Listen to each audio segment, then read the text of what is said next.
ప్రజలారా వినరండి ఈ సత్య సువార్త, సర్వజనులారా కనరండి ప్రభు సత్య సువార్త.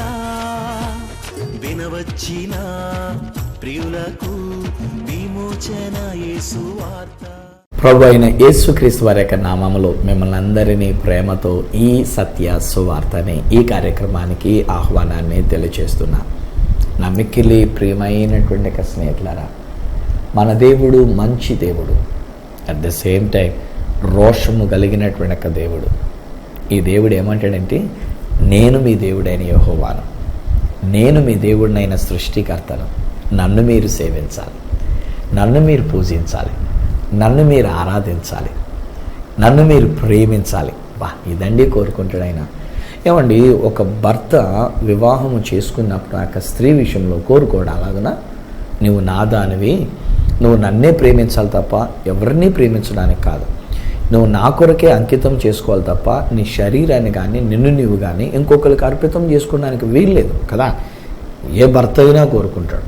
భర్త కాదులేండి, ఈవెన్ భార్య అయినా సరే అలాగే కోరుకుంటాడు. మా ఆయన నాకే సొంతంగా ఉండాలి అని చెప్పేసి అని అంటారు కదా సాధారణంగా. వాళ్ళ ఆయన ఒకవేళ ఎవరితోటన్నా చూసినా, ఎవరితోటన్నా తిరిగినా, ఎవరినన్నా బండి ఎక్కించుకొని తీసుకెళ్ళినా, అమ్మో ఇంకేమన్నందా ఎంత రభసలు అయిపోతూ ఉంటాయి కదా. నేను ఇలా మాట్లాడుతుంటే ఒక బ్రదర్ తన వైఫ్ పక్కన ఉందా లేదా అని చెప్పేసి అని చూసుకున్నారు. ఎందుకంటే ఆవిడ బహుశా అలాగే అనుమానంగా మిమ్మల్ని బాగా ఇబ్బంది పెడుతున్నట్టున్నారు కదా. నేను ఈరోజు ఒక మాట చెప్తాను, మా సిస్టర్ గారు మరి అంత ఇబ్బంది పెట్టొద్దురా. ఈ రోజుల్లో చాలా కుటుంబాలలో నరక యాత్ర నేను చూస్తున్నాను. కారణం ఏమిటంటే అనుమానం, పెనుభూతం, భయంకరమైనటువంటి ఒక అనుమానం. ట్రస్ట్ అమ్మ, మీ భర్తని నమ్మండి. ఒకవేళ ఏదైనా లోపం అనేటువంటిది జరుగుతుందంటే ప్రేమతో, లాలనతో చెప్పండి. నేనైతే ఏమంటానంటే, మీరు అధికమైన ప్రేమను కనబరిచి అధికమైన కన్సర్న్ చూపించండి మీ భర్త విషయంలో. ఇంకొకరి గురించి మాట్లాడితేమో చూడనప్పుడు ఇంకొకరి దగ్గరికి ఆయన వెళ్తాడేమో చూడండి.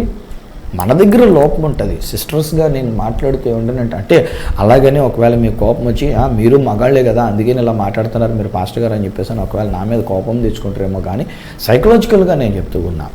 ఒకవేళ ఒక పురుషుడు ఇంకొకరి దగ్గర ఇంకొకరిని బండెక్కించుకొని ఇంకొకరితో కూర్చొని మాట్లాడుతున్నారు అంటే బహుశా మీ దగ్గర దొరకవలసిన ప్రేమ లోపించిందేమో, బహుశా మీ దగ్గర ఉండవలసినటువంటి ఒక ఆప్యాయత లోపించిందేమో, మీ దగ్గర ఉండవలసినటువంటి ఒక కన్సర్న్ అనేటువంటిది, లక్ష్యం అనేటువంటిది ఒకవేళ లోపించిందేమో. అందుకనే ఒకవేళ వెళ్తున్నారేమో. రాచి రంపాన పెట్టి ఎందుకు వెళ్తున్నావు నువ్వు, ఎందుకు ఆ మనిషితో తిరుగుతున్నావు, ఎందుకు ఆ మనిషితో మాట్లాడుతున్నావు, నీకు ఆమెకు సంబంధం ఏంటి అని ఇలా రచ్చరచ్చ చేసుకునే దానికంటే నేను అంటాను లవ్ లవ్ లవ్, ప్రేమ ప్రేమ, ప్రేమించండి. అమ్మా సిస్టర్ గారు మీకే నేను చెప్తున్నాను రా, భర్తని ప్రేమించండి.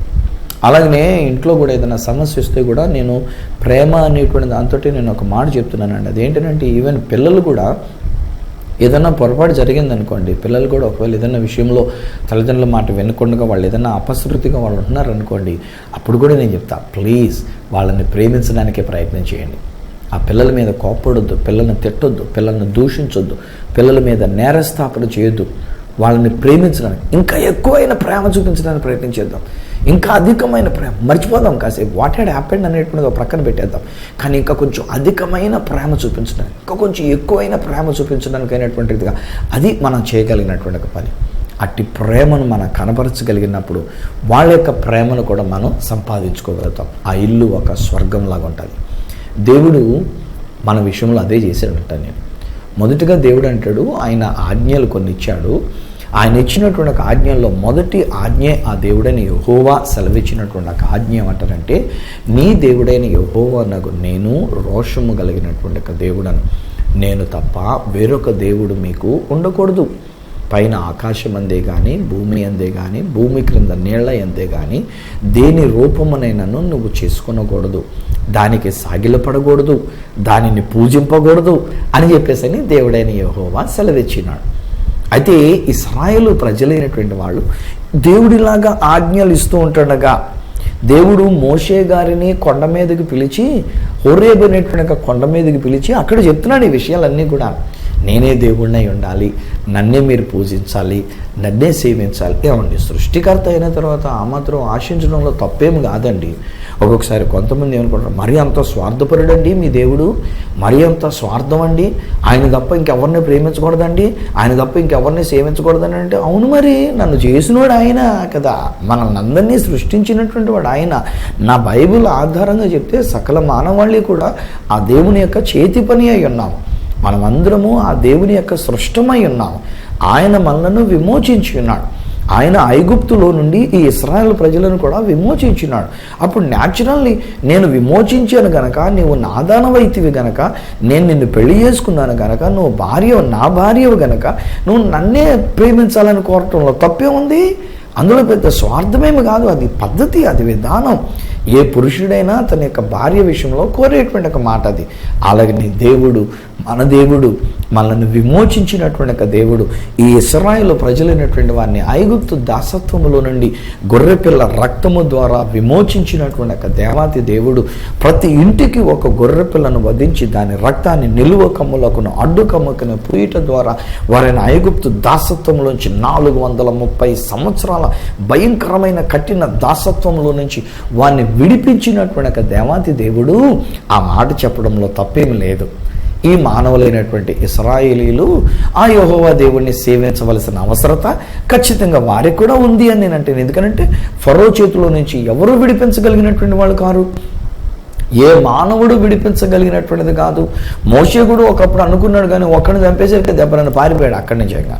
కనుక మోషే విడిపించలేదు, ఏ మానవుడు విడిపించింది కాదు. దేవుడే ఒక గొర్రె పిల్లను వధింపచేసి ఆ గొర్రె పిల్ల రక్తము ద్వారా ఐగుప్తీయులైనటువంటి వారికి తీర్పు తీర్చి, బైబిల్ గ్రంథం అంటుంది, తన బాహుబలమును చాపి, అంటే తన బలమైనటువంటి ఒక చేతిని చాపి ఐగుప్తు దేశం నుండి ఇశ్రాయేలు ప్రజలందరినీ విడిపించి వాళ్ళతో చెప్తున్నాడు, మోషేకి రాయిస్తున్నాడు.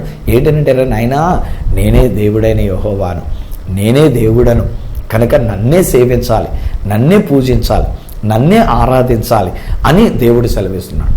ఈలోగా మోషే గారు ఆ కొండ మీదకి వెళ్ళి ఇప్పటికి దాదాపు 40 రోజులు అయిపోయిందంటండి. ఈ 40 రోజులు అయ్యేసరికి ఈ ఇశ్రాయేలు ప్రజలైనటువంటి వాళ్ళు ఏం చేశారంటే, నిర్గమాకాండము 32వ అధ్యాయం దగ్గరలో కనుక మనం చదువుకున్నట్లయితే అక్కడ రాయబడిన మాటలు ఎలాగున్నాయి. అహరోను ఇక్కడ కింద ఉన్నాడు, కొండ దిగువలో ఉన్నాడు. మోషే గారు కొండ మీదకి వెళ్ళాడు. యెహోషువ కూడా సగం వరకు వెళ్ళి అక్కడ కనిపెడుతూ ఉన్నాడు తన యొక్క గురువు గారి కొరకు. సో ఈలోగా దేవుడైన యెహోవా మాట్లాడుతూ ఉన్నాడు. 40 రోజులు అయిపోయింది.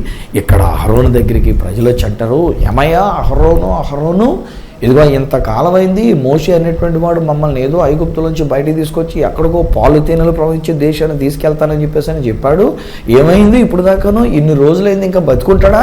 ఇంకెక్కడ బతుకుంటుంటాడో? 40 రోజులు అయిపోయిందంటే ఏమైపోయాడో మాకేం తెలుసు? ఈ మోషే ఏమైపోయాడో మాకేం తెలుసు? ఆ దేవుడైన యెహోవా ఎక్కడున్నాడో ఆయన మాకేం తెలుసు? ఆయన మాకు అదృశ్య స్వరూపంగా కనబడనటువంటి ఒక దేవుడు మాకేంటి? మాకు ఇప్పుడు కనబడే దేవుడు కావాలి. మా కళ్ళెదురుగునగా కనబడి మమ్మల్ని ఐగుప్తులో తీసుకొచ్చిన దేవుడిగా మాకు కావాలని చెప్పేసి ఆయన వాళ్ళు గొడవ పెట్టారు. ఇక్కడ చరిత్ర కూడా మనం కొంచెం తెలుసుకోవాలండి. నేను దాదాపు 43 సార్లు పైబడి నేను ఇజ్రాయెల్ దేశానికి, ఐగుప్తు దేశానికి వెళ్ళొచ్చి ఉన్నాను. సో ఐగుప్తు దేశంలో నేను ఆ మ్యూజియంలోనికి వెళ్ళినప్పుడు ఒక్కొక్కటి ప్రతిసారి వివరిస్తున్నప్పుడు నేను తెలుగులో వీళ్ళకి చెప్తూ ఉంటాను, నాతో పాటు వచ్చినటువంటి వాళ్ళకి చెప్తూ ఉంటా. ఒక్కొక్కసారి కొంతమంది ఏమో, నాయనే అయ్యా రాజు ఇక్కడ మనం వివరించకూడదు, ఎందుకంటే నా లైసెన్స్ తీసేసుకుంటారు, నేనే చెప్తాను అని చెప్పేసి అని ఆయనే చెప్పడానికి ప్రయత్నం చేస్తాడు. మన వాళ్ళందరూ నా దగ్గరికి వచ్చేసా, ఆవిడ చెప్తుంది మాకు అర్థం కావట్లేదు, మీరు చెప్పండి బాబు మాకు ఏంటో ఆ సంగతి అని చెప్పేసానంటే నెమ్మదిగా వాళ్ళకి నా దగ్గరలో కొండెచ్చుకొని వారితో చెప్తుంటా. ఇలా చెప్తున్నట్టేనండి ఒక రోజుని ఒక సిస్టర్ ఒక ఆమె గైడ్కి వచ్చింది, ఆడపిల్ల.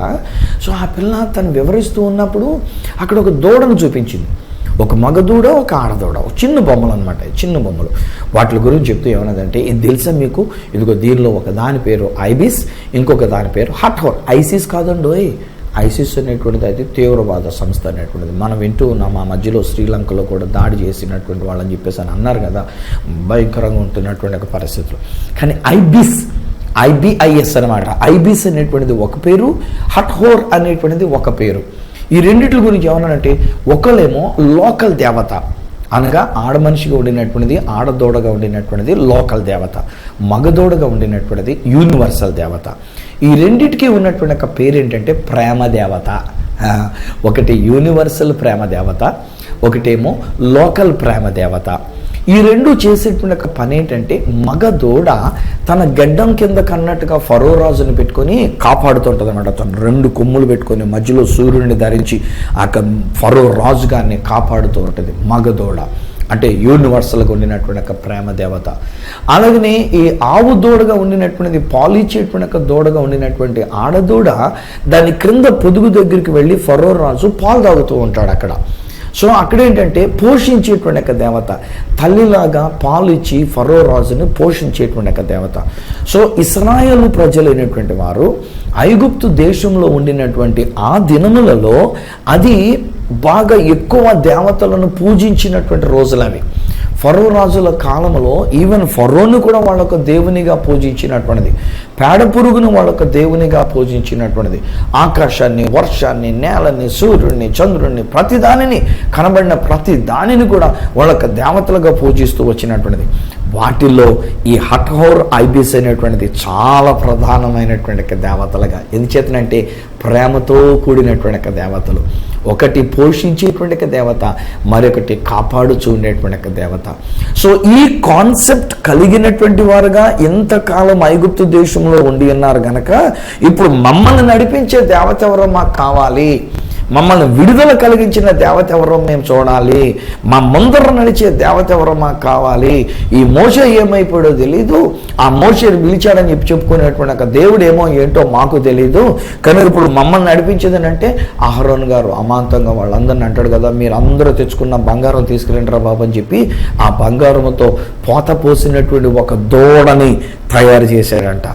ఎప్పుడైతే ఒక దూడ ఆకారంలో తయారు చేశాడో వీళ్ళకి చాలా కంఫర్ట్గా అనిపించింది. ఎందుకంటే మమ్మల్ని పోషించే దేవత ఇదే, మమ్మల్ని కాపాడే దేవత ఇదే, మా హఠోర్ దేవత ఇదే, మా ఐబిస్ దేవత ఇదే, మాకు పాలిచ్చే దేవత ఇదే, మమ్మల్ని గురించి పోరాడి కొమ్ములతో యుద్ధమాడి మమ్మల్ని కాపాడే దేవత ఇది అనుకొని నాట్యమాడుతూ వాళ్ళ దేవతను సేవిస్తూ ఉండి ఉన్నారు. అక్కడ వచ్చిన నేను చెప్తాను వినండి. నిర్గమకాండం 32వ అధ్యాయం, నిర్గమకాండం 32వ అధ్యాయం 9-10 వచనాల్లో ఉన్నటువంటి ఒక మాటలు. మరియు యెహోవా ఇట్లా నేను మోషేతో అంటున్నాడు అనమాట, నేను ఈ ప్రజలను చూచున్నాను, ఇదిగో వీరు లోబడ నల్లని ప్రజలు. ఎన్నిసార్లు చెప్పు నువ్వు, ఎంత సత్య సువార్తను చెప్పు, ఎంత నీట్గా ప్రేమగా చెప్పు, విననల్లరు వీళ్ళు, విననల్లని ప్రజలు వేరు, లోబడ నల్లని ప్రజలు వేరు. కావున మోషేతో అన్నాడు, నువ్వు ఊరకుండు, నా కోపము వారి మీద మండును, నేను వారిని కాల్చివేసి నిన్ను గొప్ప జనముగా చేసేదనని మోషేతో చెప్పగా. దేవుడు అంటున్నాడు, మోషే నువ్వు సైలెంట్గా ఉండు, నువ్వు నోరు మూసుకు, ఇంక నువ్వేం మాట్లాడుకు, నువ్వు అనవసరం ఇంకేం మాట్లాడు మోషే, నేను చెప్తున్నాను విను. ఈ ప్రజలు ఇశ్రాయేలీయుల్ని ఐగుప్తు దేశంలో నుంచి ఎంత నేను కష్టపడి విమోచించి తీసుకొచ్చానే, గొర్రెపిల్ల రక్తముతో వీళ్ళని విమోచించి తీసుకొచ్చింది కొన్ని రోజులకే, కొన్ని నెలలకే వీళ్ళు నన్ను విడిచిపెట్టి నేను ఇక్కడ పైనేమో నేను తప్ప వేరొక దేవుడు మీకు ఉండకూడదు అన్నటువంటిదిగా నేను చెప్తుందంటే, వీళ్ళు ఏం చేశారు, ఒక సృష్టాన్ని చేసుకొని, ఒక దూడ ఆకారాన్ని చేసుకొని ఈ దూడను పూజించడం మొదలుపెట్టారు. ఈ దూడని సేవించడం, అరే నేను దేవుడిగా ఉంటానరా మీకనంటే, నేను రాజుగా ఉంటానరా మీకనంటే, నేను మీకు పోషకుడుగా ఉంటానరానంటే, నేను మీ కొరకు అన్నీ ఇస్తానరా బాబు అని చెప్పేసానంటే, ఈ ప్రజలు చూడు వాళ్ళు ఏం చేస్తున్నారు, ఒక దూడను చేసుకొని దానిని పూజిస్తున్నారు వీళ్ళు, ఒక విగ్రహాన్ని చేసుకొని పూజిస్తున్నారు వీళ్ళు, ఒక సృష్టాన్ని చేసుకొని పూజిస్తున్నారు వీళ్ళు. నా కోపం వీళ్ళ మీద మండిపోతుంది, ఇంకా తిరగలేదు మోషే, ఇంకా తిరగలేదు, నా కోపం వీళ్ళ మీద రగులుకొని వీళ్ళందరినీ కాల్చేస్తా. అప్పుడు మోషే ఒక బంపర్ ఆఫర్ మోషేకి దేవుడు ఇస్తున్నాడు. అంటాడు కదా, నేను నీ కొడుకును పుట్టినటువంటి వాళ్ళని గొప్ప జనంగా చేస్తా, నీ సంతానాన్ని నేను ఆశీర్వదిస్తా, వాళ్ళని ఇశ్రాయేలు ప్రజలు అన్నట్టుగా నేను తీసుకొని వెళ్తా, నువ్వు ఊరుకో, నువ్వు మాట్లాడక ఇంకేమని చెప్పేసి అని దేవుడు అంటూ ఉన్నాడు. హాయ్ ఫ్రెండ్స్, ఒకవేళ అదే కనుక మనకెవరికైనా ఇచ్చిండుంటే ఖచ్చితంగా ఈరోజున మనం స్వార్థప్రియులంగా మనం ఏం చేస్తున్నాం, దేవుడా నీ చిత్తం నాయనా, నీ ఆలోచన చొప్పునే చేసుకో నాయనా, వీళ్ళందరూ చెప్పేసి నన్ను ఒక్కడిని బతికెత్తాను అంటున్నావు నాయన, దేవుడా ఎంత మంచి దేవుడో నాయన, నా మీద ఎంత ప్రేమ నాయన, ఇంత కనికరవ నాయన, నా కడుపును పుట్టిన వాళ్ళు ఎంత పెద్దవాళ్ళు చేస్తావా నాయన అని చెప్పేసి మనం అన్ని మాటలు పలుకుండేవాడు మేంగాను. కానీ మోషే అలా చేయలే. మోషే దేవుని దగ్గర మొర్ర పెడుతూ అంటాడు, దేవుని దగ్గర విజ్ఞాపన చేస్తూ ఉంటాడు, దేవునితో వాదిస్తూ ఉంటాడు. దేవుడా, ఓ యెహోవా దేవా, నీవే కదా నీ బాహువు చాపి ఐగుప్తు దేశంలోంచి ప్రజలందరినీ తీసుకుని వచ్చావు. ఏదో ఇప్పుడు వారు నీ మాట విననొల్లనంత మాత్రాన్ని, వాళ్ళొక దూడను చేసుకొని పూజించినంత మాత్రాన్ని, లేక ఒక విగ్రహాన్ని చేసుకొని పూజించినంత మాత్రాన్ని ఇంత కోపము నీకు తగునా? నువ్వు నీ కోపంతో వీళ్ళందరినీ కాల్చివేస్తే మిగతా ప్రజలందరూ ఏమనుకుంటారు? ఈ దేవుడు చేతకాని దేవుడు అని అనుకుంటారేమో. ఈ దేవుడు విడిపించినట్టే విడిపించాడు, ఐగుప్తులో నుంచి బయటికి తీసుకుని వచ్చిన తర్వాత వాళ్ళని చంపేశాడని అంటారేమో. వాళ్ళని చంపడానికే దేవుడు ఐగుప్తులో తీసుకొచ్చి అక్కడ చంపేశాడని చెప్పేసి అని నీ గురించి మనం చెడ్డగా అనుకుంటారేమో. దేవా దేవా దేవా దేవా, వాళ్ళని క్షమించవా నాయన, ప్లీజ్ నాయన. వాళ్ళ యొక్క అమాయకత్వాన్ని క్షమించునైనా, వాళ్ళ యొక్క అవిధేయతను క్షమించునైనా, వాళ్ళ విగ్రహారాధనను క్షమించునైనా, సృష్టికర్తకు బదులుగా సృష్టాన్ని పూజించినటువంటి తప్పును క్షమించునైనా, ఆ పాపాన్ని క్షమించునైనా, లేకపోతే నా పేరు తీసానైనా, నీ జీవగ్రంథంలో వచ్చి నా పేరు తీసినాను. అబ్బో, ఎంత కండిషన్ పెట్టాడు నేను. ఈరోజు నా ప్రియ స్నేహితులారా, ఆ మోషే యేసుక్రీస్తు వారికి సాదృశ్యంగా ఉండినాడు. ఈరోజు నేను చెప్తున్నా స్నేహితులారా, వినండి. నీ మీద, నా మీద, మన మీద రావాల్సినటువంటి ఒక ఉగ్రత మన మీదకి రాకుండానట్లుగా నేను ప్రకటిస్తున్నటువంటి ఈ యేసుక్రీస్తు ప్రభు అనే లోకరక్షకుడు, ఆ దేవుని కుమారుడుగా ఈ లోకంలోనికి వచ్చినటువంటి ఒక ప్రభు అయిన యేసుక్రీస్తు వారు, ఆయన నా కొరకు, మీ కొరకు, మనందరి కొరకు ఆ సిలువ దగ్గరికి వెళ్ళి ఉన్నాడు. ఆయన సిలువను భరించి ఉన్నాడు, సిలువ శ్రమను ఆయన భరించినాడు, సిలువ మరణాన్ని ఆయన భరించినాడు. మన కొరకు ఆ సిలువలో తన ప్రాణం పెట్టి ఉన్నాడు. ఇప్పుడు దేవుని యొక్క ఉగ్రత మన మీదకి రాబోతుందంటే, దేవుడు తన యొక్క ఉగ్రతతో మన మీద కోపంగా చూస్తుందంటే, వీళ్ళు ఈ ప్రజలు లోబడనల్లని ప్రజలు ఎంతకాలం చూసినా వీళ్ళు ఎలాంటి వాళ్ళే. ఒక్కొక్కసారి నాకు కూడా అలాగే కోపం వస్తూ ఉంటుందండి. నేను కూడా దేవుడు నాకు అప్పగించినటువంటి ఒక సంఘబిడ్డల విషయంలో ఒక్కొక్కసారి నేను కూడా బాధపడుతూ వచ్చాను. ఎందుకనంటే మనం ఎంతో చెప్తాం చూడండి, ప్రజలు ఎట్లా ఉంటారంటే విననులని ప్రజలు. అరే 10 గంటలకి ఆలయానికి రండి, 10 గంటలకు రారు. ఏదన్నా ఒక చిన్న ప్రోగ్రాం ఏదైనా తగిలిందంటే గుడిమానేసి అక్కడెక్కడికో వెళ్ళిపోతూ ఉంటారు. ఒక చిన్న బలహీనత ఏదైనా వచ్చిందంటే గుడిమానేసి వెళ్ళిపోతూ ఉంటారు. మళ్ళీ పైపెచ్చు దేవుని దగ్గర రారు, కానీ ఎక్కడికన్నా వెళ్ళాలంటే అక్కడెక్కడికి వెళ్ళిపోతూ ఉంటారు. కానీ ఆసుపత్రికి వెళుతూ ఉంటారు. నేను మొన్న మధ్యలో ఎండలో కూడా నేను చూస్తున్నప్పుడు ఎండని చెప్పేసి కొంతమంది రావడం మానేశారంట. ఆ రేకు షెడ్లో మేము ఉండలేమని చెప్పేసి కొంతమంది మేము రావడానికి వీల్లేకపోతుందండి ఆ రేకు షెడ్లోనండి.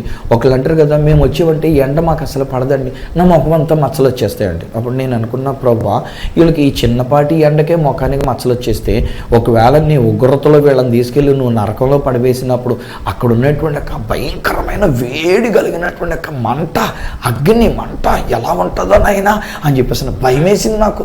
దేవుని దగ్గర మొరపెడుతున్నాను, దేవా వీళ్ళని క్షమించవనైనా, దేవా వీళ్ళని క్షమించవనైనా, దేవా నీవు నాకు అప్పగించినటువంటి సంఘాన్ని క్షమించవనైనా, నాయన వారి మీదకి నీ ఉగ్రత రానివద్దునైనా, వారి మీదకి నీ కోపం రగులుకొనివద్దునైనా, ప్లీజ్ నాయన. మోషే అంతటి ప్రార్థన నేను చేయలే. దేవా ఒకవేళ అంత కాకపోతే కనుక నా పేరు జీవగ్రంథంలో తీసేయండి అన్నంతగా ప్రార్థన చేయలే, అంత గట్టిగా ప్రార్థన చేయలే. కానీ నా యేసయ్య అలా ప్రార్థన చేశారు. నా యేసు ఆయన సిలువ దగ్గరికి వెళ్ళినారు.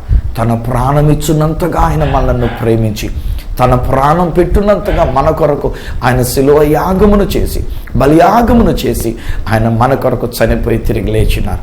ఇప్పుడు ఆ దేవుని యొక్క ఉగ్రత మన దగ్గరికి రాబోతుందంటే, ఇప్పుడు ఆ దేవుడు మనల్ని చూచి, ఈ ప్రజలు విననల్లని ప్రజలు, ఈ సంఘం సరిగ్గా విననటువంటి ఒక సంఘం, విధేయత చూపించినటువంటి ఒక సంఘం, ఎంతకాలం చూచినా వీళ్ళు ఈ పాపిష్టి బ్రతుకుతున్నటువంటి సంఘం, వీళ్ళలో మారు మనసు లేదు, వీళ్ళలో రక్షణ లేదు, వీళ్ళ సరైన పశ్చాత్తాపం లేదు, వీళ్ళ సరైనటువంటి జీవితం లేదు.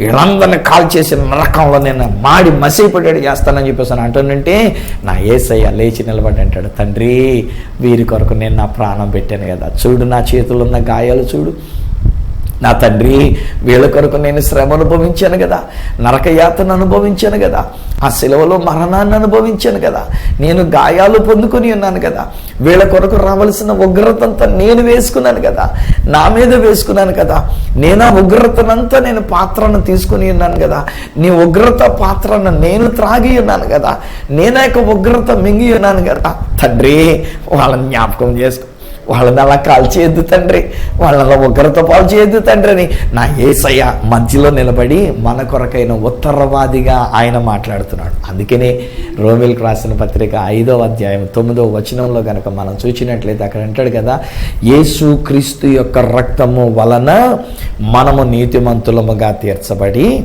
రాబోయేటువంటి యొక్క ఉగ్రత నుండి మరింత నిశ్చయముగా మనము తప్పించబడుతున్నాము. నిజానికండి మనం కూడా అవిధేయులమే. నిజానికి నా మాటలు వింటున్న మీరు, మీ కుటుంబంలో ఉన్నటువంటి వారు కూడా చాలామంది ఉగ్రతకే సంబంధించినటువంటి వాళ్ళు. దేవుని అగ్ని మన మీదకి రావాలి, దేవుని అగ్నితో మనం కూడా కాల్చబడినటువంటి వాళ్ళం. వాస్తవానికి మనం గుడికి వెళ్తున్నామా? ఆలోచన చేయండి. మనం రెగ్యులర్గా అన్ని కార్యక్రమాల్లో హాజరవుతున్నామా? తెల్లవారుజామున లేచి దేవుని ప్రార్థన చేసుకుంటూ ఉన్నామా? దేవుని యొక్క మాటకు మనం విధేయత చూపిస్తున్నామా? మనము దేవునిని ప్రేమించవలసినంతగా మనం ప్రేమిస్తూ ఉన్నామా? మనము కుమారుని ముద్దు పెట్టుకోవాల్సినంతగా కుమారుని వైపే మనం మనసు పెట్టి మనం చూస్తున్నామా? మరి అలాంటప్పుడు మనకు కూడా ఉగ్రత రావాలి కదా.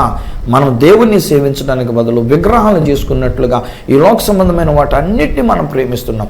ఉద్యోగాన్ని ప్రేమిస్తూ ఉంటాం, కుటుంబాన్ని ప్రేమిస్తూ ఉంటాం, బిడ్డలను మనం ప్రేమిస్తూ ఉంటాం, మన వస్తువులు మనం ప్రేమిస్తూ ఉంటాం, బహుశా కొత్తగా కొనుక్కున్న కారును మనం ప్రేమిస్తూ ఉన్నాం, లేకపోతే మనం ఒక వస్తువును మనం ప్రేమిస్తూ ఉన్నాం.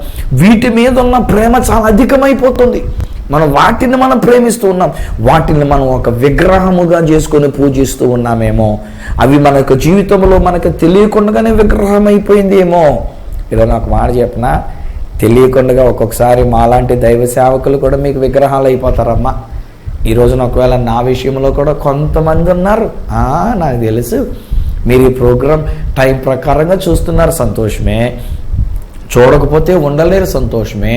బట్ ఎక్కడో ప్రతిరోజు మీరు ఇలా చూస్తూ చూడకపోతే ఉండలేకపోతున్నటువంటి ఒక బహుశా దేవుని కంటే నాకు ఎక్కువ స్థానం ఇచ్చి ఉన్నారేమో. ఒకవేళ చూచినప్పుడు, ఈ కార్యక్రమం చూచినప్పుడు నన్ను చూడడానికి బదులుగా నేను ప్రకటిస్తున్న ఈ సత్య సువార్తను కనుక మీరు తీసుకుంటే పర్లే, అభ్యంతరలే. కానీ అలా కాకుండా సువార్తరాజు గారు ఈరోజు ఏ షర్ట్ వేసుకున్నారు, సువార్తరాజు గారు ఇప్పుడు టై కట్టుకోలేదేంటి, సువార్తరాజు గారు బాగానే ఉన్నారు, సువార్తరాజు గారు ఎంత చక్కగా మాట్లాడుతున్నారు, అబ్బా సువార్తరాజు గారు మాట్లాడుతుంటే మన ఇంట్లోకి వచ్చి మాట్లాడుతారు, నాతోటే మాట్లాడుతున్నట్టుగా ఉంటుంది. ఇలాంటివన్నీ పెట్టుకుని సువార్తరాజు సువార్తరాజు సువార్తరాజు అని చెప్పి సువార్తరాజునే మీరు అంటూ ఉండంటే ఎక్కడో మీకు తెలియకుండా సువార్తరాజును దూడం చేసేసుకున్నారనమాట. సువార్తరాజును ఒక విగ్రహం చేసుకున్నారనమాట. జాగ్రత్త ఉండు. మోషే గారు కిందకి దిగి వచ్చిన తర్వాత ఏం చేశాడంటే దూడను తుత్తునీళ్ళు చేసేసాడు. ఆయన ఆ దూడను కాల్చి పొడుని చేసేసాడు. ఆయన కోపం అప్పటికే తీరక ఈసారి ఏం చేస్తాడంటే వాళ్ళందరికీ నీళ్ళలో కలిపి తాగించేశాడు. ఆయన అక్కడికి కోపం తీరక ఒరే ఎవడికాడు ఎదుటో నిలిచి చంపేయండి రా అన్నాడు. ఆయన 3,000 మంది చచ్చిపోయారు ఆ రోజున. ఆయన 3,000 మంది ప్రజలు చచ్చిపోయారు ఆ రోజుని. నా ప్రియ స్నేహితులారా, ఈరోజు నేను మీతో పంచుకున్నటువంటి మాట ఇది. Let's not worship idols. విగ్రహాలని మనం చేసుకొని పూజించొద్దు, సృష్టాన్ని చేసుకొని మనం పూజించవద్దు. అరే మిమ్మల్ని చేసినోడు ఆ దేవుడు అండి, సృష్టికర్త అయిన దేవుడు అండి. నన్ను మిమ్మల్ని మనల్ని ఈ రూపంలో తయారు చేసి ఆ దేవుడు అంటున్నాడు, నేను నీ దేవుడను, నేను నీ యొక్క సృష్టికర్తను, నేను సృష్టికర్త అయిన యెహోవాను, నేనే నీకు దేవుడను, నన్నే నువ్వు సేవించాలి, నన్నే నువ్వు పూజించాలి. విగ్రహాలు చేసుకున్నక్కర్లే, విగ్రహాలు చేసుకుని పూజించనక్కర్లే, దూడను చేసుకొని మనం పూజించనక్కర్లే, లేక ఏ మనిషిని కానీ, ఏ వస్తువుని కానీ, ఏ విధానాన్ని కానీ, ఏ వృత్తిని కానీ, మరి దేనిని కానీ మనం ఒక విగ్రహముగా చేసుకొని దానిని మనం పూజించవలసిన అవసరం లేదు. ఒకవేళ అది మనకి డబ్బులు తెచ్చిపెడుతుంది, నేను కాదన్నట్లు. ఒకవేళ ఫర్ ఎగ్జాంపుల్ మీరు ఒక ట్యాక్సీ డ్రైవర్గా ఉన్నారనుకోండి, మీ యొక్క ట్యాక్సీ, మీ కారు మీకు డబ్బులు తెచ్చిపెడుతుంది, మీ జీవనోపాధిని ఇస్తుందని చెప్పేసి అని దానికి మొక్కుతూ మనం కూర్చోనక్కర్లే. లేకపోతే ఒక రాయి మనకి ఏదన్నా కాస్త జీవనోపాధిగా కల్పిస్తుందని చెప్పేసి అని దాన్నే మొక్కుతూ మనం కూర్చోనక్కర్లే. ఒకటి ఏదైనా మనకు ఒకవేళ డబ్బులు వచ్చేటువంటి విధానంగా మనకు కానీ ఈరోజు నేను అంటాను స్నేహితులారా, ఇది డబ్బులు మాత్రమే ఇస్తుంది మీకు, కానీ మీకు నిత్య జీవాన్ని ఇచ్చేవాడు మీ సృష్టికర్త అయినటువంటి దేవుడు అండి. నిత్య జీవం అది చచ్చిపోయిన తర్వాత ఉండేటువంటి జీవితాన్ని ఇచ్చేటువంటి వాడు ఆయన, మన యొక్క సృష్టికర్త అయినటువంటి దేవుడు. అలాంటి సృష్టికర్త అయినటువంటి దేవుడిని విడిచిపెట్టేసి మనం ఎంతసేపు ఈ లోకంలో డబ్బులు ఇచ్చేవాడిని, ఈ లోకంలో ఉద్యోగం ఇచ్చినోడిని, ఈ లోకంలో ఉద్యోగం కొరకు, ఈ లోకంలో వస్తువుల కొరకు వీటిని మనం ఒక దేవతలుగా చేసుకొని మనం పూజించుట, ఇది దేవుడు అంటున్నాడు నేను సహించను, నేను రోషము కలిగినటువంటి దేవుడు అన్నాడు. నేను తప్ప వేరొక దేవుడు మీకు ఉండకూడదు అని చెప్పి ఆ దేవుడు అంటున్నాడు. ఒకవేళ అలాగే కనుక ఒక విగ్రహముగా చేసుకుంటే దేవుడు అంటున్నాడు నా కోపం మీ మీద రగులుకుంటుంది. బట్ దేవునికి స్తోత్రం కలుగును గాక. మన ప్రభు అయిన యేసుక్రీస్తు వారు ఆ దినాన్ని ఇశ్రాయేలు ప్రజలైనటువంటి వారి కొరకు ఇంటికి ఒక గొర్రెపిల్లగా వధించబడినటువంటి ఒక గొర్రెపిల్ల వలె దేవుని గొర్రెపిల్లగా మనందరి కొరకు ఒకే ఒక్కసారి ఆయన సిలువలో బలియాగమై ఉన్నారు. ఇప్పుడు ఆ తండ్రి దగ్గర మన పక్షంగా వ్యాజ్యమాడుతూ అంటున్నారు, నా తండ్రి, నేను వీరి కొరకు నేను ఆ శిక్షను అనుభవించా, వీరి కొరకు ఆ ఉగ్రత నేను అనుభవించా, కనుక నీ ఉగ్రత వారి మీదకి రానివ్వకండి. మోషే విజ్ఞాపన చేసినట్లుగా, మోషే దేవుని దగ్గర మొరపెట్టినట్లుగా ఈ యొక్క యేసుక్రీస్తు ప్రభు తండ్రి దగ్గర మొరపెడుతుందంటే ఇక్కడ బైబిల్లో వ్రాయబడిన మాట్లాడి తెలుసు. నిర్గమకాండం 32వ అధ్యాయంలో దేవుడు తాను చేయనుద్దేశించిన కీడు చేయక కీడు విషయంలో ఆయన సంతాపము చెందెను. చేయాలనుకున్నాడు కీడు, ఉగ్రత రావాలి ఖచ్చితంగా మన మీదకి, అగ్ని మన మీద కురియాలి ఖచ్చితంగా, నిత్య నరకాగ్నికి అనేటువంటిది మనం పోవాలి ఖచ్చితంగా. దేవుణ్ణి పూజించడానికి బదులుగా, సృష్టికర్తను పూజించడానికి బదులుగా సృష్టాన్ని చేసుకొని పూజిస్తున్నటువంటి విగ్రహారాధికులమైనటువంటి మనం నరకానికి వెళ్ళాలి ఖచ్చితంగా. కానీ దేవుడు తన ప్రియ కుమారుడిని యేసుక్రీస్తు వారి ద్వారా తాను చేయనుద్దేశించిన కీడు చేయకుండా ఆయన మానుకుంటున్నాడు. ఇది ఆయన ప్రేమ, ఇది ఆయన యొక్క కృప. ఈరోజు నా ప్రియ స్నేహితులారా, సృష్టికర్త అయిన దేవుణ్ణి సేవిద్దామా, యెహోవానే సేవిద్దామా? నేనే దేవుణ్ణి అని సెలవిచ్చి మనల్ని సృష్టించి మనల్ని కాపాడుచు మనకు నిత్య జీవాన్ని అనుగ్రహిస్తున్నటువంటి ఒక దేవాతి దేవుణ్ణి మనం సేవిద్దామా? ఆ ప్రియ కుమారుడైన దేవుని ప్రియ కుమారుడైన యేసుక్రీస్తు నందు మనం ఆ తండ్రి అయినటువంటి దేవునికి మన యొక్క కృతజ్ఞతాస్తుతులు చెల్లిద్దామా? యేసు ఇచ్చిన ఈ రక్షణ భాగ్యాన్ని బట్టి ఉగ్రత తప్పించబడినటువంటి వారమై యేసుక్రీస్తు నందు, యేసుక్రీస్తు ద్వారా మనం ఉగ్రత లేకుండా ఉండినటువంటి వారము గనక ఆ తండ్రి అయిన దేవునికి స్తుతులు చెల్లించుకుందాం. తండ్రి, నీకు వందనాలు. నీవెంత మంచి దేవుడా, మమ్మల్ని ప్రేమించావు నాయనా, మమ్మల్ని ప్రేమిస్తూనే ఉన్నాం. మేము నిన్ను ప్రేమించాలని కోరుతూ ఉన్నాం, నిన్నే సేవించాలని నీవు అడుగుతూ ఉన్నాం. పొరపాటున మా ప్రభా మేము సృష్టాన్ని చేసుకొని మాకు ఏది మేలు కలుగుతుందో, దేనివలన మాకు లాభం వస్తుందో, దేనివలన మాకు డబ్బులు వస్తున్నాయో, దేనివలన మా జీవనోపాధి కలుగుతుందో దానిని ఒక దేవతగా చేసుకొని మేము పూజిస్తూ ఉన్నామేమో. చివరికి ఒక్కొక్కసారినైనా మాకు ఎలాగున్న వాక్యాలు చెప్పేటువంటి ఒక బోధకులను సైతము నాయన మేము ఒక దేవతలుగా చేసేసుకున్నామేమో. మాకు తెలియకుండా వారి మీద అభిమానం పెంచేసుకొని ఒక దేవతలుగా చేసి వాళ్ళని మేము పూజిస్తున్నామేమో. క్షమించండి నాయన, నిన్నే మేము పూజించాలి, సృష్టికర్తనే మేము పూజించాలి. కనుక యెహోవా దేవా, నిన్నే మేము పూజిస్తున్నాం, నిన్నే మేము సేవిస్తున్నాం, నిన్నే మేము ఆరాధిస్తున్నాం. ఇక మీదట ఏ సృష్టాన్ని మేము పూజించకుండానట్లుగా, ఏ ఉగ్రత మా మీదకు రాకుండానట్లుగా నీ ప్రియ కుమారుడైన యేసుక్రీస్తు వారి ద్వారా ఉగ్రత నుండి నీ మమ్మల్ని తప్పించినందుకు నీకు వందనాలు చెల్లిస్తున్నాం. యేసు ఇచ్చిన రక్షణ ఆనాడు ఇశ్రాయేలు ప్రజలు ఐగుప్తుల నుంచి విడుదల పొందుకున్నట్లుగా మమ్మల్ని విమోచించినట్లుగా విమోచనను బట్టి, మాకిచ్చిన రక్షణ భాగ్యాన్ని బట్టి మీకు కోటి కోటి స్తుతులు మేము చెల్లించుకుంటూ మిమ్మల్నే సేవిస్తామని ఒప్పుకుంటూ యేసు నామమున ప్రార్థించి పొంది ఉన్నాము తండ్రి, ఆమేన్. తండ్రి, కుమార, పరిశుద్ధాత్మలను దేవదేవుని దీవెన, ఆశీర్వాదం, రక్షణ, మోక్షము ఆయన బిడ్డలముగా మనకు మన కుటుంబానికి అంతటికి తోడయుండి ఆశీర్వదించి నడిపించును గాక. ఆమేన్, ఆమేన్. వెల్ స్నేహితులారా, యేసుక్రీస్తు నందు మనకు రావలసిన ఉగ్రత దాటిపోయింది. మనము ఉగ్రత పాలయ్యే వాళ్ళము కాము, మనం ఉగ్రత కొరకైన వాళ్ళము కాము. ఆ ఉగ్రత యేసు తన మీద వేసుకొని మనకింత గొప్ప రక్షణ ఇచ్చినారు గనక యేసు నందు తండ్రి అయిన దేవునికి మన కృతజ్ఞతాస్తుతులు చెల్లించుకుందాం. మనం రక్షింపబడిన బిడ్డలంగా ఆ దేవుని యొక్క రాకడ జరిగినప్పుడు, యేసు ప్రభు రాకడ జరిగినప్పుడు రక్షింపబడిన వారముగా, నీతివంతులంగా తీర్చబడిన వారముగా, ఉగ్రత నుంచి తప్పించబడిన వారముగా ఆ మోక్ష రాజ్యంలోనికి మనం వెళ్దాం. ఈ విషయంలో మీరు పొందుకున్న మేలులో ఒకవేళ నాతో మీరు పంచుకోవాలని కోరుకున్నట్లయితే నా అడ్రస్ ఈ సత్య సువార్త, సామర్లకోట 533440, తూర్పుగోదావరి జిల్లా, ఆంధ్రప్రదేశ్. అడ్రస్ మరొకసారి చెప్తూ ఉన్నా, ఈ సత్య సువార్త, సామర్లకోట 533440, ఈస్ట్ గోదావరి డిస్ట్రిక్ట్, ఆంధ్రప్రదేశ్. అప్పటికి ఒకవేళ నాతో మీరు ఫోన్లో మాట్లాడాలని కోరుకున్నట్లయితే నా ఫోన్ నెంబర్స్ 9848110907, 9440040992, 8888552766. ఒక నాకు ఈమెయిల్ చేయాలనుకున్నట్లయితే నా ఈమెయిల్ ఐడి isathyasuvartha@gmail.com. మళ్ళీ నెక్స్ట్ ప్రోగ్రాంలో మిమ్మల్ని కలుసుకునేటంత వరకు మిమ్మల్ని అందరినీ ఉగ్రత నుంచి మనల్ని రక్షించిన ఆ యేసుక్రీస్తు ప్రభువారి యొక్క చేతులకు మిమ్మల్ని అప్పగిస్తూ మీ దగ్గర సెలవు తీసుకుంటున్న మీ ప్రియమైన సహోదరుడు ఈ సత్య సువార్త రాజు.